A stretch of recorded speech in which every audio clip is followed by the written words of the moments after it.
Good morning. My name is Gary Simon, and I'm your worship associate today. Please rise in body or spirit in join us in singing hymn number 1031 in the Teal hymnal.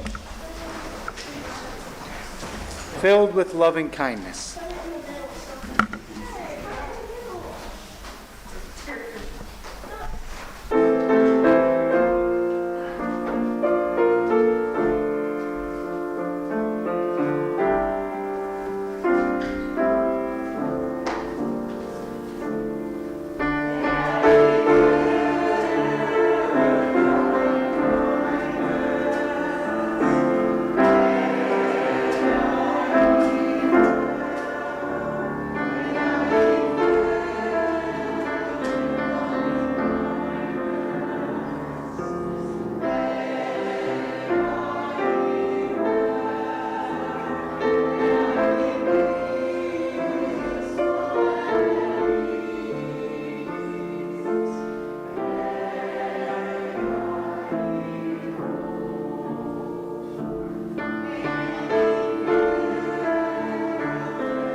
Good morning. My name is Nora Mulligan, not Linda Kara-Nicholas, and I am the president of the Board of Trustees. Welcome to the Unitarian Universalist Congregation of the Hudson Valley. Whether you have been with this congregation a decade or more, or this is your first time visiting, we welcome you. Whatever the faith and traditions of your past, we welcome you. Whatever your theological stance, we welcome you. Whoever you are and whomever you love, we welcome you. Whatever your heritage, we welcome you. We respectfully acknowledge the territory on which our church building sits as the ancestral homeland of the Munsee, Lenape, and Wappinger people. We don't have any announcements. For the most up-to-date information, please refer to our weekly e-newsletter and check our website frequently. The website is also the place where you can find contact information for our staff, Board of Trustees, and other congregational leaders. And please join us for conversation after the service. If you're present in the sanctuary, please join us in the fellowship hall. If you're watching the live stream, the link for a Zoom coffee hour can be found in the Saturday reminder in your email and on our website. If you're just recently joining us and would like to receive our weekly e-news, please email us with your name and we will make sure you're added to our e-news list. We can also answer any questions you might have. Email us at uucroton@gmail.com or fill out one of the yellow cards in the back of the pews and drop it in the collection plate. Please silence your cell phone at this time, and once again, we welcome you to the Unitarian Universalist Congregation of the Hudson Valley.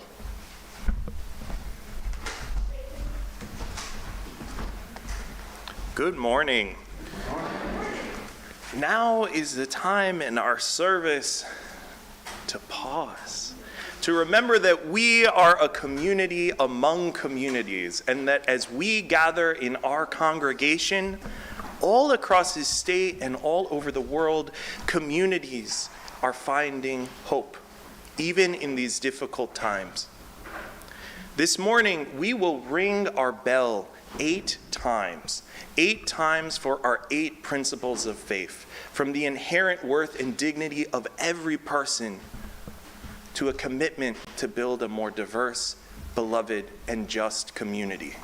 And in that vein, I invite Tom Glickman and the youth of the congregation to go to our bell tower and ring our bells 8 times.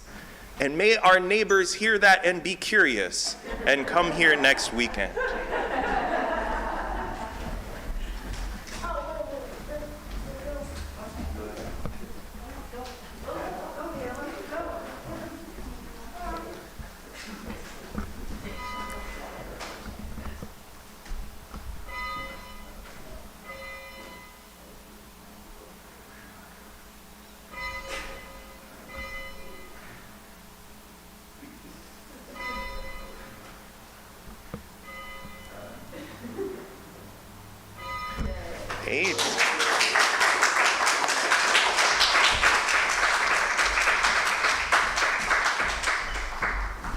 And may those rings echo in our hearts and in the days to come.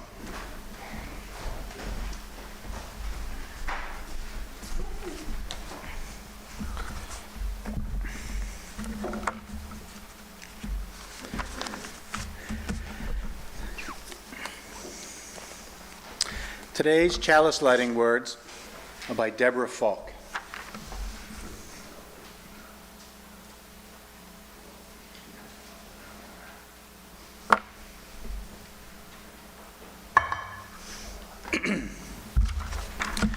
The chalice lit among us is a beacon of hope in a world in crisis, a beacon of possibility made manifest in community, a beacon of warmth through our interconnections, a beacon of light illuminating our shared wisdom, a beacon of connection by our being together.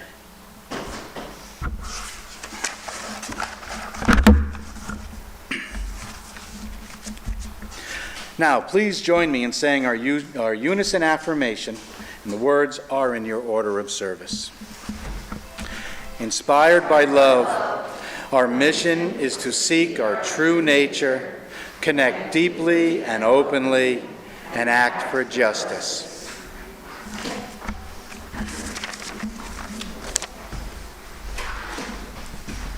Today is a special day. Every day is a special day, but there's something particular about this Sunday that's a call to remind us who we are. We are a democratic religious community. People choose to be part of this community. We choose and vote on who ministers will be. Through discussion and discernment, we decide what holy books and scripture to lift up. We believe that there is something powerful in dialogue and commitment and discernment in community. And so this morning, we have an opportunity to participate in a ritual which has been part of Unitarian communities for over 100 years, the flower ceremony. And this morning, the flower ceremony is our anchor to our new member ceremony. There are 5 people who are choosing to be part of the Unitarian Universalist Congregation of the Hudson Valley. Christine Belvin, Ali Fraze, Keith Fraze, Joanne Hefner, and Michael Kemper.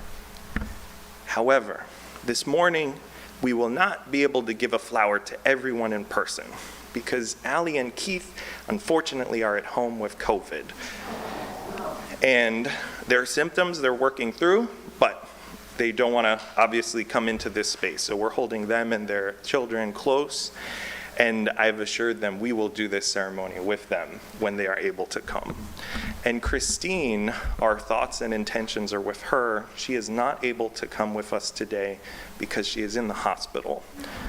We are having folks from the Caring and Sharing Committee visit later to do a check-in and we'll discern what we can do to support and provide care.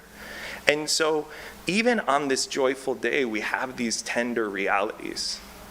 But the power of this community is that we can name those who we care about in a shared space, and that we have gateways to connect with them. They are not alone. If they are watching online, we are with you in this moment. We are holding you close. And in that vein and in that spirit, we connect. I now invite Luke Widener to come up and begin our new member ceremony.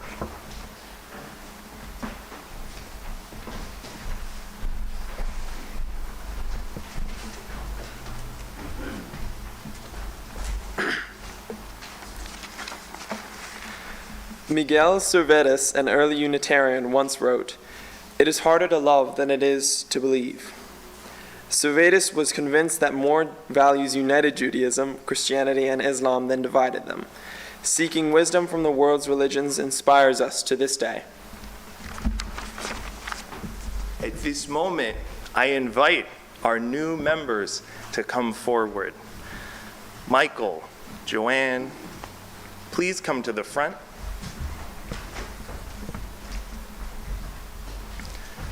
Sherry Brown is the chair of our membership committee and will be offering gifts of wisdom and life later in the ceremony.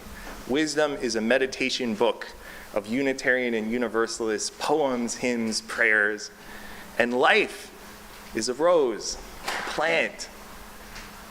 All new members will receive a special rose flower. All of us in attendance will have, as a reminder of our commitments to this community, whether you are a friend or visitor, a flower this morning. To our new members, you have chosen to be here in this community. It will offer you joys and challenges, sorrow and laughter, reflection and insight. It will offer you companions for your spiritual journey. It will offer you a vision for the world that we can build together. We are grateful for your decision to be here. We offer you always our support and our gratitude. We will always do what we can to help you find what you are seeking here. And thank you for choosing to be with us. We are eager for your insights and your questions. We will meet your open minds and hearts with ours. We will work alongside you. We will cry and celebrate with you, and try in earnest to be there when you need us. We are grateful to be here in this place of open minds, hearts, and willing hands. We are glad to share our visions of a better world, as we know that it is harder to love than to believe. May we always grow in love. May we always grow in love. Welcome to our new members.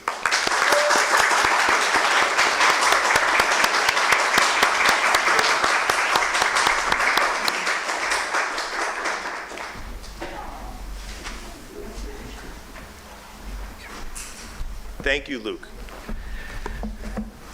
Before our flowers are distributed, and I ask our new members to stand for just a moment longer. The flowers you have just received, a sign of life, and the books you have, a sign of wisdom, which is ever unfolding, and there will be new books, and perhaps you will write them, are part of our living tradition of faith. And the prayer I'm about to offer on these flowers as part of our flower communion is very old, over a century old. And it comes to us from Prague, at what was once the largest Unitarian church in the world, 6,000 members. The minister who wrote this prayer was an anti-Nazi. He fought for democratic values during World War II. He paid for it with his life. But for 20 or 30 years, that congregation in Prague was one of the most vibrant in our movement. And the prayer we're about to offer is used all around the world for the consecration of the flowers. Infinite Spirit of life, we ask thy blessing on these messengers of companionship and love. May these flowers remind us, amid diversities of knowledge and of gifts, to be one in desire and affection and devotion to the sacred will. May these flowers remind us of the value of companionship, of doing and sharing alike. May we cherish friendship as one of the most precious gifts. May we not let awareness of another's talents discourage us or sully our relationship, but may we realize that whatever we can do, great or small, the efforts of all of us are needed to do the work of this world. May it be so. And so thank you for being with us, and these flowers will be distributed amongst the congregation. So anytime that we can come up and distribute, great, appreciate it.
Today's reading is by Rebecca Ann Parker. Your gifts, whatever you discover them to be, can be used to bless or curse the world. The mind's power, the strength of the hands, the reaches of the heart, the gifts of speaking, listening, imagining, seeing, waiting, any of these can serve to feed the hungry, bind up wounds, welcome the stranger, praise what is sacred, do the work of justice, or offer love.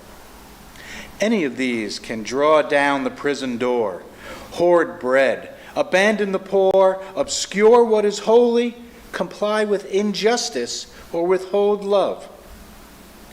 You must answer this question: what will you do with your gifts? Choose to bless the world.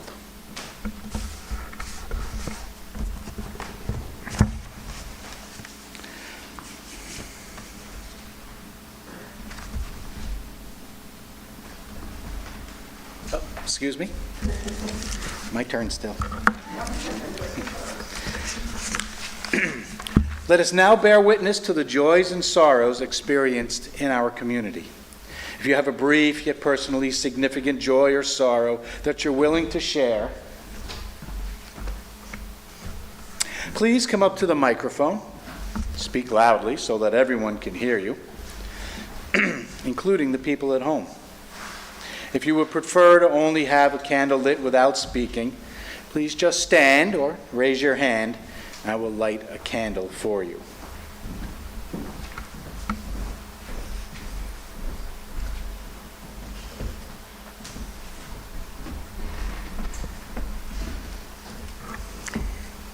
I'm Gunnell, and I just want to fill in some more information regarding Christine Belvin. Sherry and I realized last week that she was not responding to text messages and phone calls the way she usually does. So I asked Jane Shumsky to come with me, and we went to her apartment building, looking to make contact with a neighbor. And in fact, the neighbor told us that she had been in intensive care unit for more than a week. And then Jane managed to do some more probing and made contact with Christine's father. So we know that she's now out of intensive care, she's in a regular ward, and Jane and I are hoping to visit her today or tomorrow. Thank you.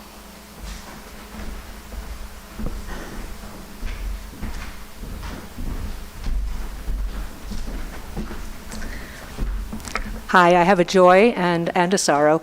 My joy is I want to thank the board and the congregation for your support for the screening on Friday night of Look Away, Look Away. We had 44 people in the sanctuary. I'd say half were UU and half were from the community, so it was a great balance.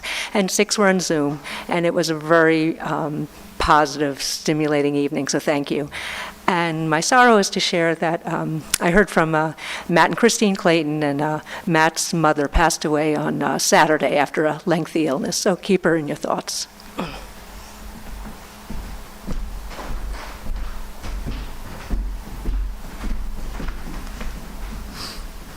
Hi, I'm Heather Hewitt. I have a joy and a sorrow also. So last weekend, I went to Chicago and I went to the Kabbalat Mitzvah of the twins of a friend of mine from graduate school.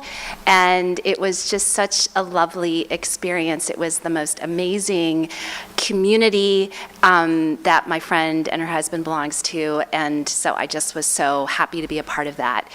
And my sorrow is also connected to my friend because when I got home, I heard that our dissertation advisor has cancer. So her name is Susan Stanford Friedman.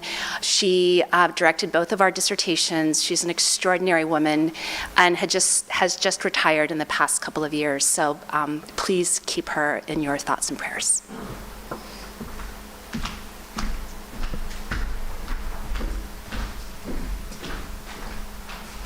Good morning. I'm Betsy Cates.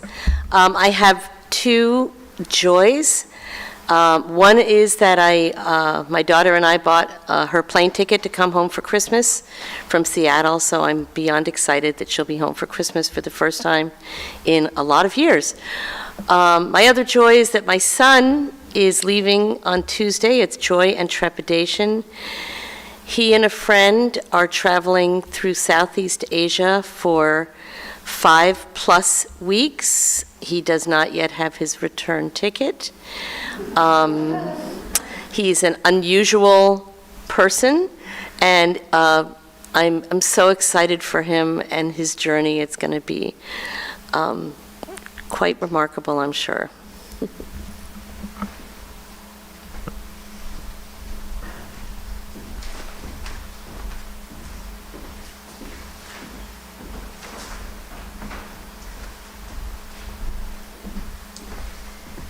Hi, everybody.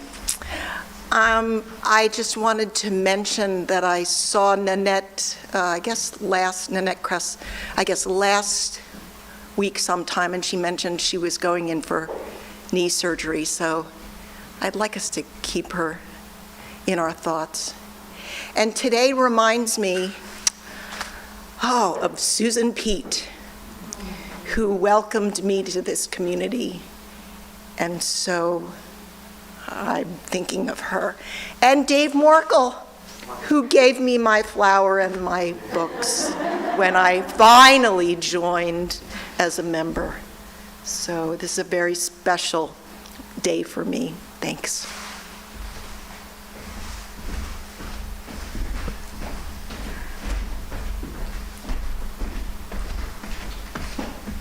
Hi, I'm Ann Pearl. I have 2 joys today.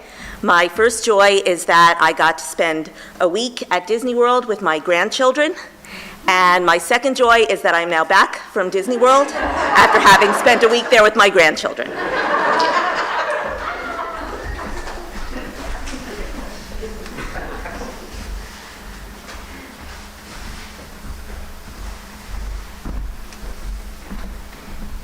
Good morning. I'm Carl Grimm. I had the joy of moving my son Christopher, who used to go here, from Fort Myers, Florida to Lake Tahoe, California. It was a cross-country drive, and I took the train back. It was 3 days and 3 nights sitting up in coach. There were no other seats available. But it was a joyful occasion, even though we broke down in the desert south of Barstow, in total desert, and had to be rescued. Thank you.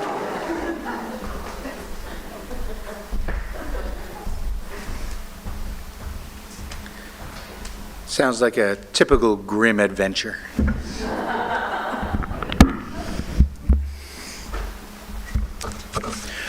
We also acknowledge all the unspoken joys and sorrows held within the sanctuary of our hearts, and all those people who have yet to find a spiritual home where they can share their joys and sorrows.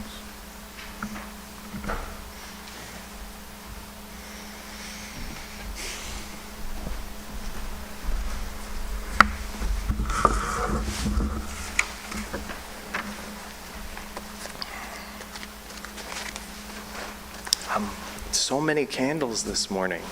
So many candles inside. Now is the time in our service for a moment of pause, meditation, prayer. Spirit of life and love, bigger than the universe, smaller than a grain of sand, be with us today and all days, especially in this time of so much little stresses and existential anxiety. Like our ancestors, we live in a time of so much tumult, and it can be confusing what we're supposed to do. Give us the confidence and courage to lean into love in moments big and small, and know that the more we lean into love, the more we try to embody love, the more we can be that presence in the world, in life, in the spirit. May we grow in love. May it be so. Would you join in our hymn, Spirit of Life, which this morning we will sing twice. It is in our gray hymnal, Singing the Living Tradition, number 123, Spirit of Life.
Spirit of life. When I first heard that song, I thought it was beautiful and it captured my hope for what our faith could be, but I thought the phrase Spirit of life was new. But as we heard in that prayer from over a century ago, Spirit of life is language that Unitarians all over the world have used for a long time. A long time as we're trying to make sense of how do we live our faith and work for democracy in whatever context we're in. The Reverend Cheryl Walker, who is a former assistant minister at All Souls in New York, in Manhattan, says that there are generally 3 reasons to join a congregation in our tradition: grow our spirit, do some good, make some friends. Grow our soul, do some good, make some friends.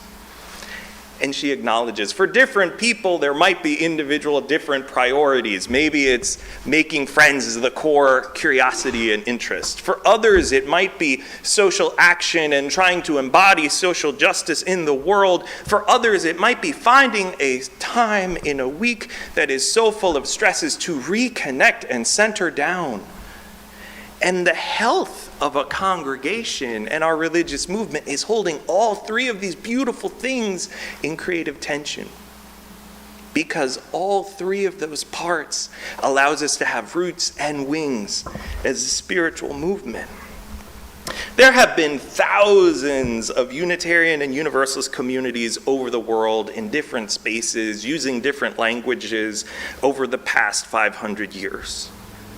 The reading that Luke offered this morning to talk about love is harder than belief. It's harder to love than to just espouse certain ideas. That originally was written in Latin by a Spanish Unitarian who was a doctor and discovered so much about the bloodstream in the 1500s, yet spent most of his adult life fleeing different governments because he also was an advocate for religious freedom. Some of those congregations in the last 500 years lived for 10 years and did beautiful things and then closed. Some congregations are 500 years old, especially in Eastern Europe. Some are 200 years old and still going. The spirit that motivated these congregations, growing soul, doing good, making friends, it looks different in different contexts, but I think it holds true that across the world, that impulse for centering, for connection, and for justice support what we do. In New York State, where we are, Unitarians and Universalists have been in this community for over 200 years. In the 1820s, if you went to Manhattan, you could go to All Souls. It existed then. And you might even have heard William Ellery Channing, one of the early Unitarian preachers in this country, offer a sermon on the harmony of all souls, reminding us that all humanity is made, in his words, in the likeness of God, capable of good or evil, with gifts to bless or curse the world. In the 1860s, across this state, from New York City to Buffalo, Unitarian congregations united to collaborate with what was called the U.S. Sanitary Commission, which was a predecessor to the Red Cross and was dedicated to providing medical care for Union soldiers in the Civil War, something to consider as we approach Veterans Day. In the 1870s, some of the ministers in Manhattan would denounce Tammany Hall, not usually very effectively, but they would denounce Tammany Hall and work for a religion dedicated to science, humanity, and the search for the meaning of existence. In the 1920s, during the Harlem Renaissance, you could have joined Reverend Egbert Ethelred Brown, who was a Unitarian minister, a Jamaican immigrant, and founder of the Harlem Unitarian Church. And you could have helped fundraise for labor and political rights in the Caribbean.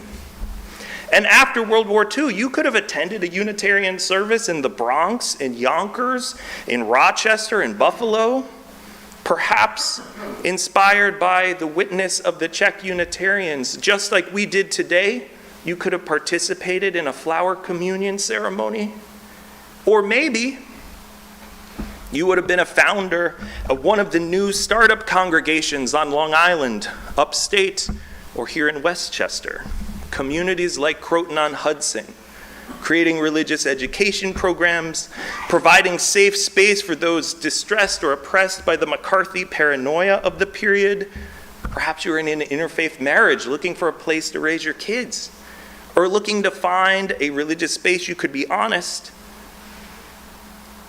Perhaps you were trying to find a local way to connect with the freedom movement in the South. In the 1980s, as AIDS ravaged the lives of so many young people, many of our congregations became sites of loving hospice, advocacy for freedom, LGBT equality, and deep care. The late Reverend Orlando Brugnola, who was a former minister of this congregation, is still remembered poignantly in Brooklyn for her AIDS care ministry. And in fact, the pride flag, one of the pride flags at the Brooklyn congregation is one that Reverend Orlando helped create through her AIDS hospice ministry. Historically, Unitarian and Universalist traditions come to life in communities of difference, where different people from different backgrounds intersect and try to find out what do we have in common. They're in urban areas and towns that are connected to different spaces. You can think about port cities in India or New England, which each have 200-year-old Unitarian churches, or village communities in Eastern Europe bordering Catholic and Muslim communities. Or you can think of a place like Westchester after World War II, where suddenly this new phenomenon of interfaith marriages was actually possible and conceived. Is it a surprise that New York, home to so many different cities, people, places, has been home to our faith? But what does it ask of us? Reverend Kathleen Cox suggests that there are generally 3 strategies of spiritual practices in most religious traditions: learning, service, meditation or mysticism, and devotional practice. Reverend Kathleen, who is a Unitarian Universalist chaplain, suggests that as a tradition, Unitarian Universalists tend to emphasize learning and service, but far less meditation or devotion. And while Reverend Kathleen notes that our emphasis on learning and service is beautiful and is part of what has made our tradition distinct, she is concerned that the lack of attention at different moments to meditation or devotion has consequences that can manifest over time. She's worried that sometimes as individuals and as congregations, we avoid thinking about what we actually believe, sometimes stopping at the statement, we believe in multiple beliefs, like we honor multiple pathways. She said, which is true, but is actually a gateway to thinking deeper on that quest. Her hope is that in the century ahead, we can begin to explore what art could be unique to our movement. Just like the flower ceremony is distinctive and reflective of our tradition, perhaps we can explore how can our icons, our moments of devotion, our moments of prayer and meditation be specific to the teachings of our tradition. Not to stay there, but to explore what is distinct about what we're trying to do. At the same time, as Miguel Severtis once said, it is harder to love than to believe. Intellectual commitments alone won't visit the sick, work in solidarity with the poor, care for the hungry, or heal the world. But having devotional spaces can be a practice, not the only one, but a practice of recentering. And I want to lift up a space in New York State that is, for over a century, offered this devotional practice in a Unitarian lens.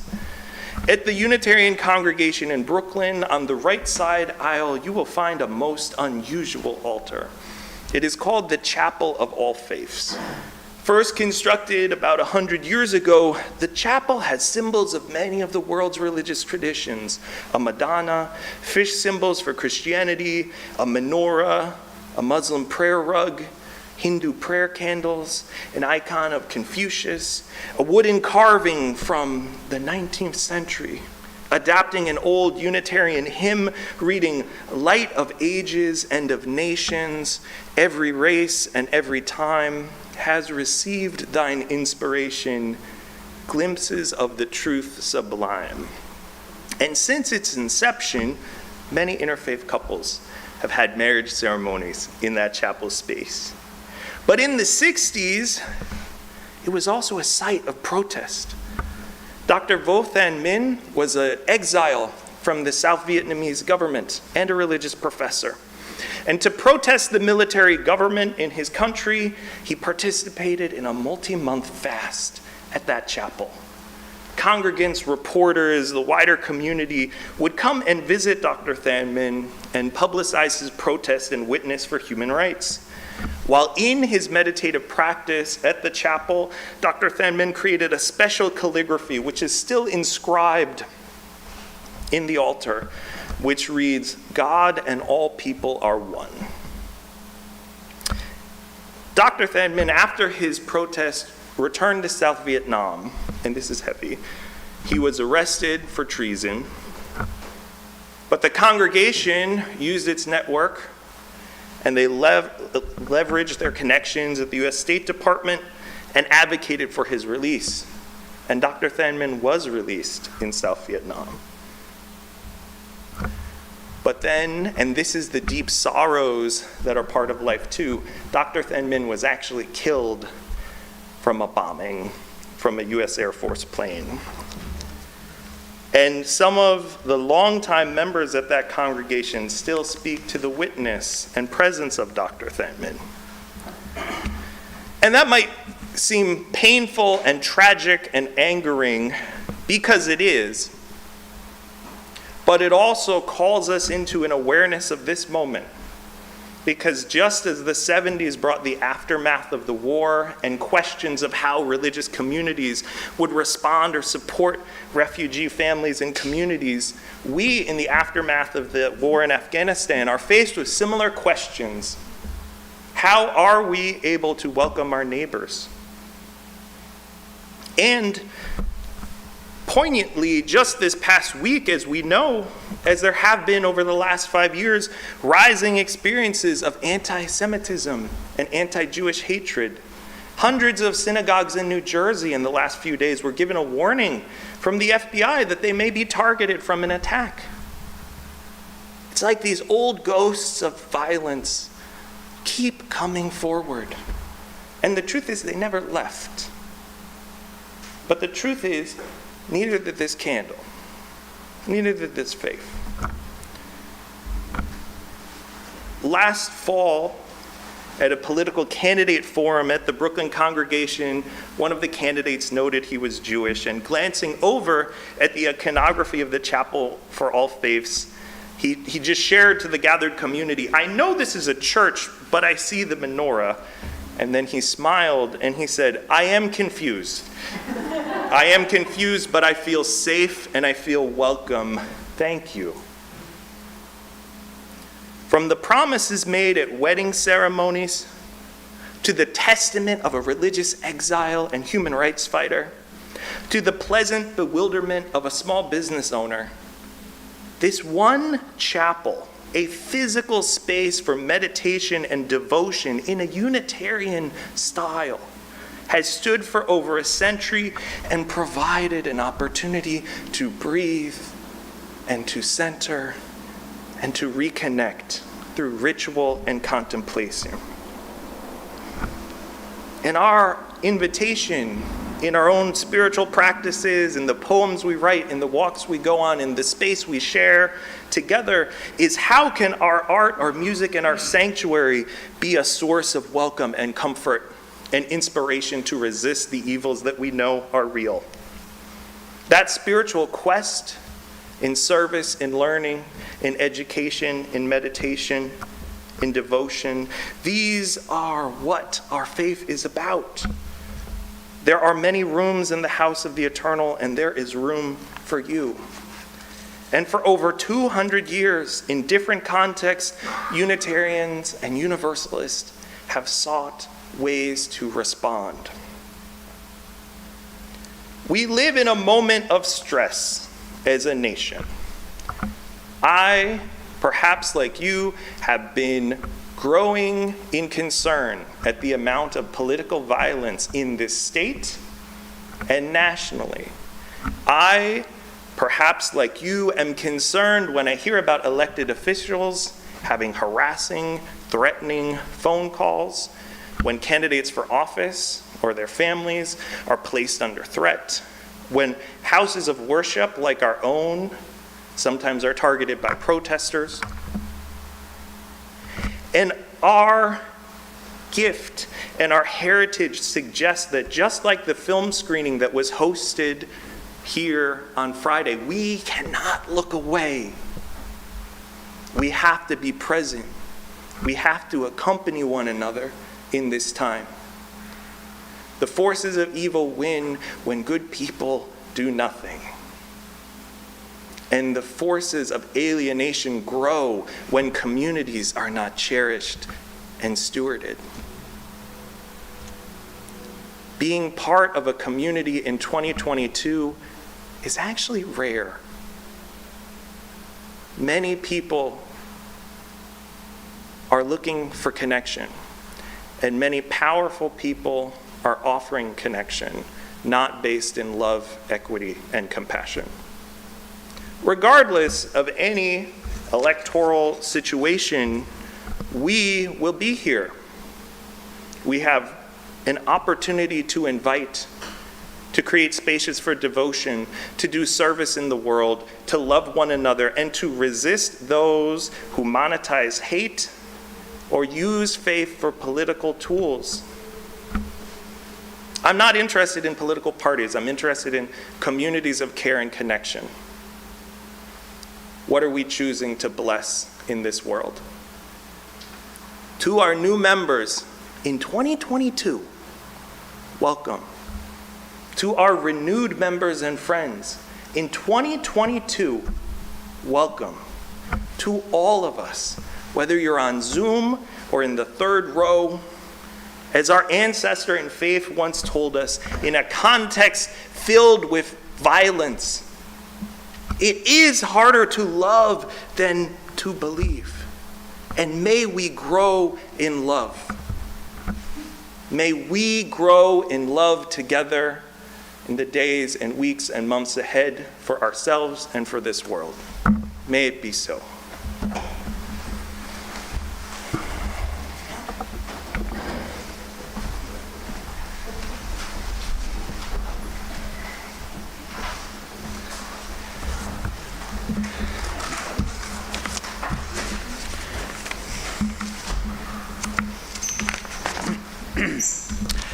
Each week we make an offering from the bounty we are blessed to enjoy. We do this in a spirit of love and generosity, aware that we have benefited from those who have gone before, those who in their turn gave generously. Our offering goes to support the work of love and justice undertaken by this community. This month our collection will be shared with Cure 100, dedicated to reducing global greenhouse gas emissions. You can make your donation in several ways. If present here, you may give cash or a check in the offering plate. You may also scan the QR code in your order of service. From your homes, you can make your donation via credit card or PayPal using the links that were provided in the e-newsletter. Please remember to give a little extra to compensate for the 3% surcharge. Or, if you prefer, you can always mail us a check. The offering will now be given and gratefully received.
Please join now in the dedication of the offering. The words are in your order of service. May these gifts and the work of our hearts and hands give power to all we stand for as a community of faith. And now please join me in extinguishing the chalice. The words again are in your order. Oh, is there something else? Oh, no, I was going to extinguish the chalice. Okay. Wonderful. Please join us in extinguishing the chalice here. Oh, there's a hymn before we do that. So let's not. Let's sing a hymn. I like that better. Number 108 in the gray hymnal, My Life Flows On. Thank you for saying.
Alrighty. Now, please join us in extinguishing the chalice. The words are in your order of service. We extinguish this flame, but not the light of truth, the warmth of community, or the fire of commitment. These we carry in our hearts until we are together again. And as the smoke from our chalice flame fills the room, but hopefully not too much, may we be reminded that we breathe the same air. We breathe the same air as every person on this planet. And in ways apparent and hidden, we are connected. And may we live a life and a community life and a political life that honors that faith. May we be brave and may we be kind. May it be so. If you'd like to join in hymn number 16 in the great hymnal, that would be much appreciated.